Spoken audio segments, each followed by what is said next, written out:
కాపాడాడు, ఇప్పుడు దాకా ఇక ముందు కూడా ఆయనే కాపాడతాడు అని మనసులో ఆయన యందు విశ్వాసం ఉంచి మనసులో ఎప్పుడూ కూడా పాజిటివ్ వేవ్స్ రానివ్వాలి.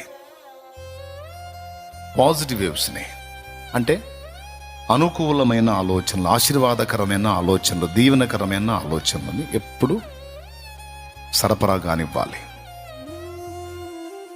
ప్లీజ్ సీరియస్గా తీసుకోండి.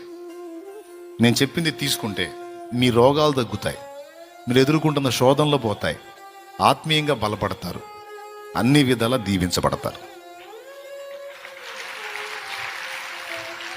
ఉన్నదంతా మనసులోనే ఉంది పెద్దోడా, నీకు బుర్ర ఉంటే నా మాట నీకు ఎక్కాలా? ఉన్నంత ఎక్కడుంది? అందుకే బైబిల్ గ్రంథం అన్నిసార్లు మనస్సు మనస్సు మనస్సు మనస్సు. మీరు ప్రార్థనలో అడుగు వాటి నెలను పొంది ఉన్నామని ఎక్కడ నమ్మమన్నాడు? యేసు ప్రభు అని నోటితో ఒప్పుకొని ఎక్కడ విశ్వసించమన్నాడు? మనస్సు లేక హృదయమందు విశ్వసించి.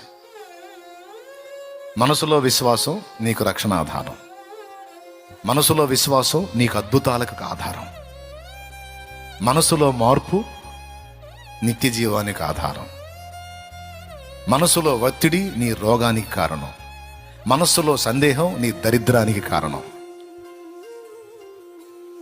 నేను చెప్తున్నా, ఈరోజు నీకు సంభవించినవన్నీ నాకు తెలిసి బహుశా గతంలో నువ్వు అనుకున్న విషయాలే జరిగినాయి.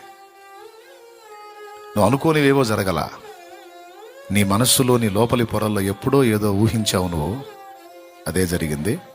తర్వాత ఇప్పుడు ఆడేలాగే వాడుతున్నావు, నేను అనుకున్నట్టే జరిగిందని. నేను అనుకున్నట్టే దేవుడు అంటాడు, ఎందుకు అనుకున్నావు అట్ట అంటాడు. అట్ట ఎందుకు అనుకున్నావు అంటే, ఎందుకో నాకు అట్ట అనిపించింది. అట్ట అనిపిస్తే అట్టే అయిద్ది, ఇక అనిపించొద్దట్ట, అనుకోవాకట్ట. ఏమండి, అర్థమైందా మీకు? ఇంకా అనుకోవాకండి. దిక్కుమాలిన ఆలోచనలు, దరిద్రపు ఆలోచనలు రానివ్వకండి. వచ్చినాయా?